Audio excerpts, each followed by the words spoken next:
Welcome back to the MSU Federal Credit Union Coaches Show. With Jayden Reed getting selected in the second round of this year's draft by the Green Bay Packers and Keon Coleman transferring to Florida State, MSU is looking to replace its top two receivers from last season. Redshirt senior Tre Mosley is definitely the guy who is in the running to do this after playing 35 games in his career so far with the Spartans. The Pontiac native was a part of Mark D'Antonio's final year here in East Lansing in 2019 and shared with our Ian Kress why he is ready for this moment. All right, Tre Mosley, aka Mr. Reliable. Down the middle, pass caught, touchdown Spartans, that was Tre Mosley.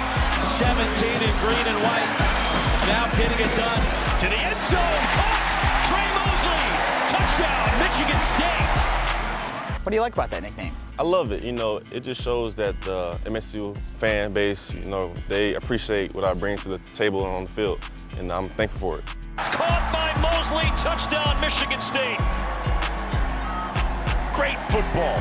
For you now, your redshirt senior season, I feel like it's just kind of flown by for you? It has, I've seen the ups and downs. I've been through it all with COVID and everything. It's been a great time, and I'm thankful for everything about it. And with the wide receiver room, you are obviously the, quote, unk. Is that what they're calling you, right? Yeah, that's what all the young guys call me. It's hilarious because I'm only 21, I turn 22 next month, but they're all 17, 18, 19, so it's like I'm the old man. So are you officially the oldest one in the room?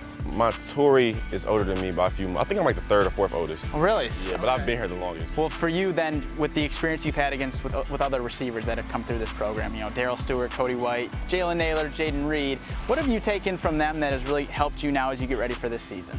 Just the way they prepare themselves for the season, in terms of getting their bodies together, mentally, just focusing and studying their opponents so that they're ready when the season comes about. All four of those guys that you mentioned are great players here, and I'm still in contact with those guys till today. We have great relationships on and off the field. Is there one in particular that you really learned the most from? So when I was a freshman, coming in with Cody and Daryl, they were like my big brothers for me.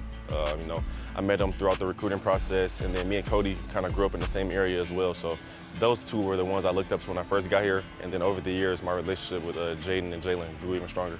This year now, as you are expected maybe to have a bigger role, be sort of the guy in the receiver room, just what brings you most excitement knowing that you have that opportunity in front of you now? I'm just looking forward to it. As a competitor, you always want to have opportunity to push yourself and challenge yourself against the best in the country, and I have the opportunity now, so it's up to me to decide, along with my teammates, how good we're going to be. Yeah, with number 17, a lot of guys like to change their numbers throughout their career. You've stuck with that since you came in. Is there any significance to number 17?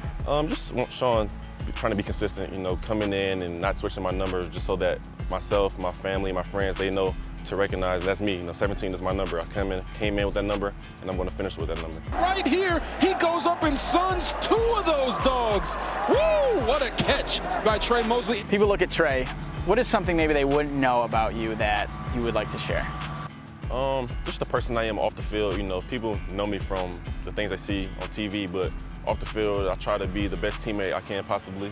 I like to have conversations with all my teammates, whether you're a starter, a walk-on who just got here last week, or whatever the case may be. From the portal, I try to have great relationships with everybody because I feel like I'm that person where everyone can come to me, whether it be good or bad. We can just have a normal conversation. Any fun hobbies you like to do outside of football? Oh yeah, video games. I'm big into shoes. I love my shoes. That's like my biggest off the field thing. I really pride my shoe collection and things like that. Bowling, top golf, things like that. Okay, you're a good bowler? I think I'm decent. Yeah, okay. What's the highest you ever gotten? Perfect game ever? No, I wish. I think the best, it was like a 215 or a 218, something like that. As an athlete, I always think about what is Tre Mosley outside of football? And I'm open and willing to walk towards the best path and best opportunity that presents itself when the time comes. I'm willing to do whatever is going to put a smile on my face every morning when I wake up out of bed, and whatever that career path is, I'm willing to do it. Do you have that thing that puts a smile on your face every morning outside of football? Yeah, I'm an easy, pleasing guy, I would say. My dog, my family and friends, those things, that's just being able to, blessed enough to get up every day is something that keeps me going. Mel Tucker even called Mosley the face of Michigan State's offense. It is year 4 for him and his coaching staff in East Lansing. And with this being the final week of fall camp, they are making sure to apply the pressure. We sit down with Tucker when we come back. This segment is sponsored by the Lansing Sports Commission.